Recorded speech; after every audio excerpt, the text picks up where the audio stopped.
Hello, నేను శేషరావు. ఈ news మీకు విడ్డూరంగా అనిపించవచ్చు, కానీ పచ్చి నిజం. మారినటువంటి పరిస్థితులు ఆ దిశగా అబ్బాయి అమ్మాయిని తీసుకెళ్తున్నాయి. పెళ్లి చేసుకోబోయేటువంటి కొత్త జంటల్ని ఆ విధంగా తీసుకెళ్తున్నాయి. సహజంగా మనం పెళ్లి చూపులు అనేవి ఉంటాయి. పెళ్ళికి ముందు అబ్బాయి అమ్మాయి నచ్చితే పెళ్లి చేసేవాళ్ళు ఒకప్పుడు. ఇప్పుడేంటి, అబ్బాయి అమ్మాయి ఇద్దరు మాట్లాడుకోవాలి, వాళ్ళ ఇష్టాయిష్టాలని తెలుసుకోవాలి, ఆ తర్వాతనే ముందుకు వెళ్తున్నారు.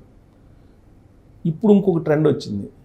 ఏంటో తెలుసా, ముందే వాళ్ళిద్దరూ టెస్టులు చేయించుకున్నారు, ఆరోగ్యకరమైనటువంటి టెస్టులు.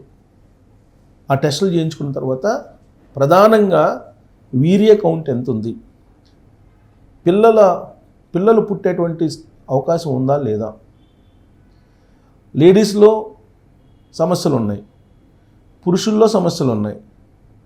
కాబట్టి పురుషుల్లో స్పెర్మ్ కౌంట్ ఎంత ఉంది, పిల్లలు పుట్టడానికి అవసరమైనట్టు స్పెర్మ్ కౌంట్ ఉందా లేదా, మహిళల్లో అండం రిలీజ్ అవుతుందా లేదా, పీసీఓడి ఆవిడకు ఉందా లేదా, ఇవన్నీ తెలుసుకుంటున్నారు బోత్ సైడ్స్.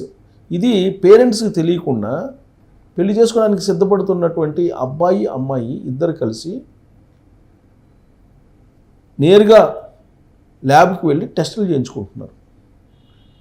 టెస్టులు చేయించుకొని ట్రాన్స్పరెంట్గా మాట్లాడుకునేటువంటి యుగంలోకి మనం వచ్చాం, అలాంటి రోజుల్లోకి మనం వచ్చాం. ఇప్పుడు పెళ్ళిళ్ళు చేసుకోవాలంటే ఈ తతంగం ఇదొకటి ఉండాలి అనేది. మనం జనరల్గా ప్రీ వెడ్డింగ్ చూస్తుంటాం, మారినటువంటి జనరేషన్లో ప్రీ వెడ్డింగ్ చూస్తుంటాం, ఆ తర్వాత మనం చూడం. కానీ బియాండ్ దట్ ఆరోగ్య పరీక్షలు చేయించుకుంటున్నారు. ఆరోగ్య పరీక్షలు చేయించుకొని ఎవరి ఆరోగ్యం ఎలా ఉంది, ఇవన్నీ చేయించుకున్న తర్వాతనే పెళ్ళికి సిద్ధపడుతున్నటువంటి అబ్బాయి అమ్మాయిలు ఉన్నారు. సో ఇక నుంచి రాబోయేటువంటి రోజుల్లో ఇది మ్యాండేటరీ అయ్యే అవకాశం ఉంది. ఒకప్పుడు అబ్బాయి అమ్మాయి చూసుకోవడం తప్ప మాట్లాడుకునేది ఉండేది కాదు. ఇరుపక్షాలకు సంబంధించిన పెద్దలు మాట్లాడేవాళ్ళు అన్ని విషయాలు. అబ్బాయికి అమ్మాయి నచ్చిందా, అమ్మాయి అబ్బాయికి నచ్చిందా అనేది మాత్రమే ఉండేది. ఇంకా దానికంటే ముందు వెళ్తే అసలు అబ్బాయి అమ్మాయి ఇద్దరు చూసుకునే పరిస్థితి కూడా ఉండేది కాదు. మన చుట్టాలా ఏసై మేనమామ కొడుక ఓకే, ఇలా ఉండేది. కానీ మారుతున్నటువంటి పరిణామాలు మనం చూస్తూ ఉన్నాం. పరిణామాలు మారుతున్నటువంటి క్రమంలో ఇప్పుడు ప్రాక్టికల్గా అబ్బాయి అమ్మాయి ఇద్దరు మెడికల్ టెస్టులు చేయించుకొని ఆ మెడికల్ టెస్టులు పర్ఫెక్ట్గా ఉంటేనే మ్యారేజ్కి వెళ్తున్నారు. దానికి కారణం ఏంటంటే, మ్యారేజ్ అయినటువంటి దంపతుల్లో 40% మందికి పిల్లలు పుట్టడం లేదంట. అందుకే స్పెర్మ్ కౌంటు, పీసీఓడీలు టెస్టులు ఇవన్నీ చేయించుకుంటున్నారు ముందే. ఒకవేళ ఆ ప్రాబ్లం ఉన్నా కానీ పర్లేదు అని చేసుకుంటే ఓకే. అదర్వైజ్ పెళ్లి చేసుకున్న తర్వాత ఎక్కువగా మహిళలకే ఎక్కువ సమస్యలు ఉంటాయి, పిల్లలు పుట్టినటువంటి సమస్యలు ఉంటాయి వాళ్ళకే అనేది ఈ మెడికల్ రంగంలో నిష్ణాతులు చెప్పేటువంటి మాట.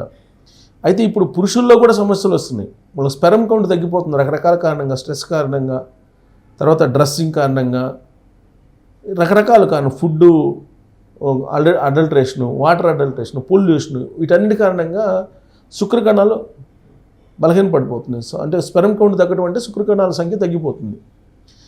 దాంతో పిల్లలు పుట్టినటువంటి సమస్య 40% పురుషుల్లో ఉంటే 40% మహిళల్లో సమస్యలు ఉన్నాయి. సో కాబట్టి దీనికి సంబంధించి పర్ఫెక్ట్గా మాట్లాడుకొని పెళ్లి చేసుకుంటున్నారు. లేదంటే పెళ్లి చేసిన తర్వాత పిల్లలు పుట్టడం లేదు అని అనేది ఒక పెద్ద ఇష్యూ అయిపోయింది.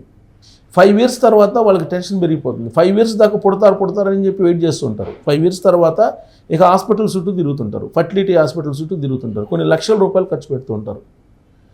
అక్కడ ఒక పెద్ద బోగస్, అది ఫర్టిలిటీ క్లినిక్స్ అనేది ఒక పెద్ద బోగస్.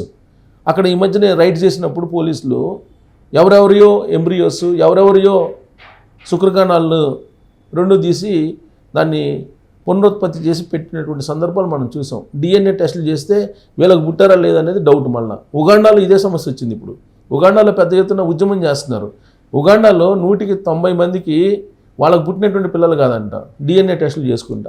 ఆ వీడియో కూడా నేను చేసి చూపించాను మీకు. ఆ వీడియోలో ఉన్న ఇన్ఫర్మేషన్, ఉగాండా ఇన్ఫర్మేషన్ కూడా మీకు అందజేశాను. సో ఇప్పుడు ఇక్కడ ఉన్నటువంటి జెన్జీ, ఇప్పుడు కొత్త తరం కొత్త తరం ఏం చేస్తున్నారంటే పెళ్ళికి ముందే మెడికల్ టెస్టులు చేయించుకుంటున్నారు. ఇది తప్పు కాదు వాస్తవంగా అయితే. ఎందుకంటే ఇప్పుడు నిన్న కాక మొన్న వచ్చినటువంటి రిపోర్ట్స్ ప్రకారం ఐటీ రంగంలో అంటే సాఫ్ట్వేర్ రంగంలో హెచ్ఐవి పెరిగిపోతుంది, ఎయిడ్స్ రోగుల సంఖ్య పెరిగిపోతుంది, ఎయిడ్స్ ఉన్నటువంటి వాళ్ళ సంఖ్య పెరిగిపోతుంది. దానికి రకరకాల కారణాలు. సో కాబట్టి జనరల్గా ఒక సర్వే ఉంది, అమ్మాయిలు ఎవరిని ఇష్టపడతారంటే ఫస్ట్ సాఫ్ట్వేర్ ఇంజనీర్ ఇష్టపడతారు, తర్వాత ప్రభుత్వ ఉద్యోగులు, తర్వాత లెక్చరర్ని, ఇలా ఒక లిస్ట్ ఉంది. లాస్ట్లో పోలీసు, లాయరు, జర్నలిస్టులు ఉన్నారు. అమ్మాయిలు ఇష్టపడరు వాళ్ళని. సో సాఫ్ట్వేర్ ఉద్యోగులు ఇష్టపడుతున్నారు ఇప్పుడు. కాకపోతే వాళ్ళకి హెచ్ఐవి ఎక్కువ ఉందని చెప్పి తాజాగా వచ్చినటువంటి రిపోర్ట్స్.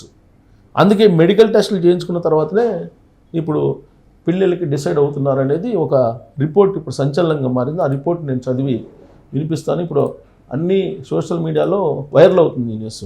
ఇక్కడ చూడండి, కాలం మారింది, మన తిండి మారింది, స్కూల్కి వెళ్ళే పిల్లాడికే తెల్ల వెంట్రుకలు వచ్చేస్తున్నాయి, యువకులకు గుండెపోట్లు వచ్చేస్తున్నాయి, కాలుష్యం, కలుషిత తిండితో మగాళ్లలో సంతాన సామర్థ్యం కూడా తగ్గిపోతుంది. ఇప్పుడు జంటకు సంతానం కలగడం పెద్ద టాస్క్లా మారింది. ఈ మధ్యకాలంలో కుటుంబాలను ప్లాన్ చేసుకుంటున్న యువ జంటలు సంతానం కాక ఆసుపత్రుల చుట్టూ తిరుగుతున్నారు. 5 ఏళ్ళైనా పిల్లలు పుట్టిన జంటలు నరకం అనుభవిస్తున్నాయి. మగాడిని మగాడిగా చూడటం లేదు, ఆడవాళ్ళను గుడ్రాలంటూ తిట్టిపోస్తున్నారు. ఏ ఫంక్షన్కి వెళ్ళినా పిల్లలు లేరా అంటూ దెప్పి పొడుపులు ఎదురవుతున్నాయి. ఈ సంతాన సమస్యలు పెరిగిపోవడంతో ఇప్పుడు యువ వధువులు తనకు కాబోయే వరుడికి పరీక్ష చేయించుకోవాలని కోరుతున్నారు. ఈ ధోరణులు పెరిగిపోతున్నాయి ఇప్పుడు. ఇక్కడ చూడండి, సంతానలేమి అనేది మహిళలకు సంబంధించిన సమస్యగా భావించినప్పటికీ ఇది పురుషులలో కూడా అంతే సాధారణంగా చెప్పవచ్చు. దేశంలో మొత్తం సంతానలేమి కేసులను పరిశీలిస్తే మన దేశంలో 40% మగవారి కారణాల వల్ల, మరో 40% ఆడవారి కారణాల వల్ల, 10% ఇద్దరి కారణాల వల్ల, మిగిలిన 10% కారణం తెలియని కేసులు ఉన్నాయని ఎయిమ్స్ ఢిల్లీ యూరాలజీ డిపార్ట్మెంట్కి సంబంధించినటువంటి సైంటిస్ట్, పరిశోధకుడు, రీసెర్చరు డాక్టర్ గుప్తా వెల్లడించారు. సో మన దేశంలో ఉన్నటువంటి పరిస్థితి చెప్తున్నాడు. 40% మందికి పిల్లలు పుట్టడం లేదు, 40% మందికి పిల్లలు పుట్టడం లేదు. ఇంకో మాట చెప్పాలంటే ఇద్దరిలో సమస్య ఉండి పుట్టినటువంటి వాళ్ళు ఇంకో 10% ఉన్నారు. అంటే 50% పెళ్లి చేసుకున్నటువంటి ప్రతి 100 మందిలో 50 మందికి పిల్లలు పుట్టడం లేదని చెప్పేసి ఢిల్లీ ఎయిమ్స్ రిపోర్ట్ చెప్తుంది. ఇదేదో గాలికి చెప్తున్నటువంటి న్యూస్ కదా, ఢిల్లీ ఎయిమ్స్ చెబుతున్నటువంటి న్యూస్ అది. అందుకే యువజంటలు వివాహానికి ముందే సంతాన సామర్థ్యంపై పరీక్షలు చేయించుకుంటున్నాయి. రహస్యంగానైనా ఈ పరీక్షలు చేయించుకుంటున్నారు. సమస్యను ముందుగా గుర్తించి పరిష్కరించుకుంటున్నారు. వీర్య విశ్లేషణ పరీక్షలతో మగవారిలో తక్కువ శుక్రకణాల సంఖ్య లేదా ఇతర లోపాలను త్వరగా గుర్తించవచ్చు. సమస్యను ముందుగా గుర్తిస్తే అది శస్త్రచికిత్స లేదా జీవనశైలి మార్పు వల్ల తక్కువ ఖర్చుతో, తక్కువ శ్రమతో పరిష్కారం అయ్యే అవకాశం ఉంటుంది. పరీక్షల ద్వారా తమ సంతానోత్పత్తి స్థితిని తెలుసుకోవడం వల్ల జంటలు భవిష్యత్తులో ఎదురయ్యే సవాళ్లను మానసికంగా సిద్ధంగా ఉండవచ్చు, మెరుగైన ప్రణాళిక చేసుకోవచ్చు. ఈ ధోరణి పెరుగుతున్న యువ జంటలు తమ ఆరోగ్యానికి, ముఖ్యంగా సంతానోత్పత్తి ఆరోగ్యానికి ఇస్తున్న ప్రాముఖ్యత సూచిస్తుంది. ఇది so Delhi AIIMS professor, researcher చేసినటువంటి, పరిశోధకుడు చేసినటువంటి రిపోర్ట్ ఇది. ఈ రిపోర్ట్ ప్రకారం పెళ్లి చేసుకునేటువంటి జంటలు ముందుగానే మెడికల్ టెస్టులు చేయించుకుంటున్నారు.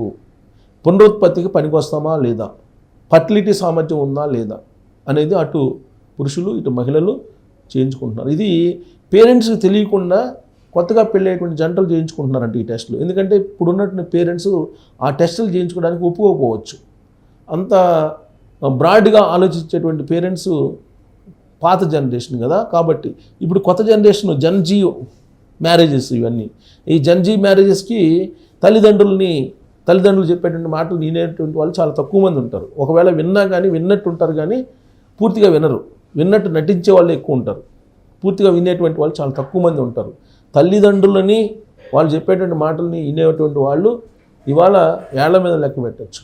కాబట్టి వాళ్ళకి తెలియకుండానే ఇప్పుడు మెడికల్ టెస్టులు చేయించుకోవటం, సంతానోత్పత్తి సామర్థ్యం ఉందా లేదా తెలుసుకోవటం, ఎరిక్షన్ ప్రాబ్లమ్స్ ఏమైనా ఉన్నాయా లేదా తెలుసుకోవటం, సెక్స్కి పనికొస్తారా లేదా అని తెలుసుకోవడం, ఇవన్నీ కూడా పెళ్ళికి ముందు చేయించుకుంటున్నటువంటి టెస్టులు. ఇది కొంత విడ్డూరంగా అనిపించచ్చు, కానీ ప్రాథమిక స్థాయిలో ఉన్నారు కాబట్టి రాబోయేటువంటి రోజుల్లో ఖచ్చితంగా మెడికల్ రిపోర్ట్లు ఇచ్చిన తర్వాతనే మ్యారేజెస్కి వెళ్ళేటువంటి రోజుల్ని మనం చూడొచ్చు అనేది డాక్టర్స్ చెప్తున్నారు, రీసెర్చర్స్ చెప్తున్నారు. మరి ఈ న్యూస్ ఉన్న తర్వాత మీకేమనిపిస్తుంది అనేది తెలియజేయచ్చు. Thank you.